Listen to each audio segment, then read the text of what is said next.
Dispur press ক্লাবত টাই আহোম যুৱ পৰিষদৰ সংবাদমেল সম্বোধন টাইপাৰ কামৰূপ মহানগৰ জিলা সমিতিৰ উদ্যোগত অনুষ্ঠিত কৰা মহাবীৰ লাচিত বৰফুকন দিৱস আৰু বঁটা প্ৰদান সন্দৰ্ভত সংবাদমেল সম্বোধন চৰাইদেউ মৈদামস্থলীক বিশ্ব ঐতিহ্য ক্ষেত্ৰৰ তালিকাভুক্তকৰণৰ ক্ষেত্ৰত মুখ্য ভূমিকা পালন কৰাৰ বাবে এই বৰ্ষৰ মহাবীৰ লাচিত বৰফুকন বঁটা আগবঢ়োৱা হৈছে ডক্টৰ কে.চি. নৰিয়াললৈ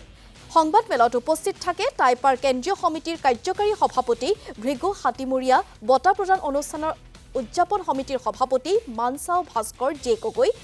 সংবাদমেলত বঁটা প্ৰদান কাৰ্যসূচী সন্দৰ্ভত মন্তব্য কৰে টাইপাৰ কেন্দ্ৰীয় সমিতিৰ কাৰ্যকাৰী সভাপতিগৰাকীয়ে 23 আৰু 24 নৱেম্বৰত দুদিনীয়া কাৰ্যসূচীৰে অনুষ্ঠিত হ'ব বঁটা প্ৰদান অনুষ্ঠান 24 নৱেম্বৰত অনুষ্ঠানৰ মুকলি সভাত মুখ্য অতিথি হিচাপে অংশগ্ৰহণ কৰিব শিক্ষামন্ত্ৰী ডক্টৰ ৰণোজ পেগুৱে মুকলি সভাত নিৰ্দিষ্ট বক্তা হিচাপে উপস্থিত থাকিব প্ৰতিদিন টাইমৰ মুখ্য সম্পাদক নিতুমণি শইকীয়া এই সভাতে ডক্টৰ কে.চি. নৰিয়াললৈ আগবঢ়োৱা হ'ব এই বৰ্ষৰ মহাবীৰ লাচিত বৰফুকন বঁটা 2012 চনৰ পৰা আমি ঠিক তেনেধৰণে অসমৰ বিভিন্নজন বা ভাৰতবৰ্ষৰ বিভিন্নজন বৰেণ্য ব্যক্তিক আমি বঁটা প্ৰদান কৰি আহিছোঁ যি আমাৰ লাচিত বৰফুকনক বিশ্ব দৰবাৰ বা ভাৰতবাসীৰ মাজত যি পৰিচয় কৰাই দিলে তেখেত তেনেকুৱা কিছু ব্যক্তিক আমি বঁটা প্ৰদান কৰি আহিছোঁ আৰু শেহতীয়াকৈ আমাৰ এইবাৰ আমি ডক্টৰ কে.চি. নৰিয়াল ডাঙৰীয়া যি চৰাইদেউ বিশ্ব ঐতিহ্য ক্ষেত্ৰৰ ঘোষণা হোৱাৰ ক্ষেত্ৰত যি মূল ভূমিকা প্ৰদান কৰিছিলে সেই ব্যক্তিজনক আমি ঘোষণা কৰিম আমাৰ সন্মানীয় আমাৰ উদযাপনৰ সভাপতি ডাঙৰীয়াই এই আমাৰ লাচিত দিৱস সম্পৰ্কত তেখেতে বক্তব্য ৰাখিব অৰ্গেনাইজিং কমিটিৰ প্ৰেচিডেণ্ট হিচাপে আমি যোনখিনি কাৰ্যসূচী লৈছোঁ অহা 23 তাৰিখ আৰু 24 তাৰিখত 23 তাৰিখে গধূলি আমাৰ ফুৰালুং পূজাটো কৰা হ'ব এইটো নিয়মীয়াভাৱে 5টা বজাৰ পৰা 7টা বজাৰ ভিতৰত তাৰপিছত নেক্সট দিনাখনি আমি 24 তাৰিখে ৰাতিপুৱা 10টা বজাৰ পৰা আমাৰ প্ৰগ্ৰেম ষ্টাৰ্ট হ'ব ফ্লেগ হোষ্টিং কৰা হ'ব তাৰপিছত আমাৰ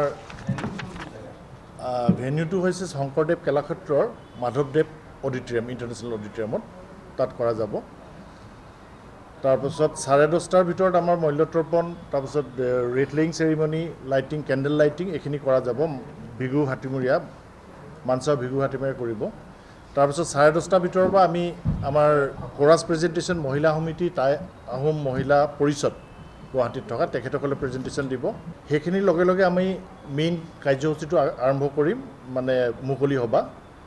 আমাৰ দিগন্ত তামুলী প্ৰেচিডেণ্ট টাইপাৰ চেণ্ট্ৰেল কমিটি তেখেতৰ বক্তব্য ৰাখিব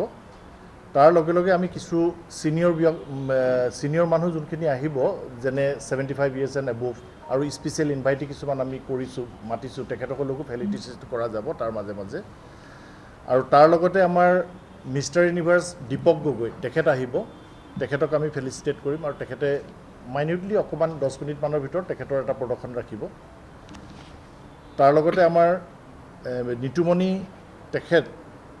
নিৰ্দিষ্ট বক্তা হিচাপে আহিব তেখেতৰ বক্তব্য ৰাখিব তাৰপাছত আমাৰ মেগাজিন এখন আমি কৰোঁ মহাবীৰ লাচিত বুলি সেইখন উন্মোচন কৰিব আমাৰ ডক্টৰ ৰমেশ বৰপাত্ৰ গোহাঁই ছাৰে সেইখন কৰাৰ পাছত আমাৰ তেতিয়া মেইন যাক আমি বঁটা প্ৰদান কৰিম ডক্টৰ কে.চি. নৰিয়াল তেখেতক কৰা যাব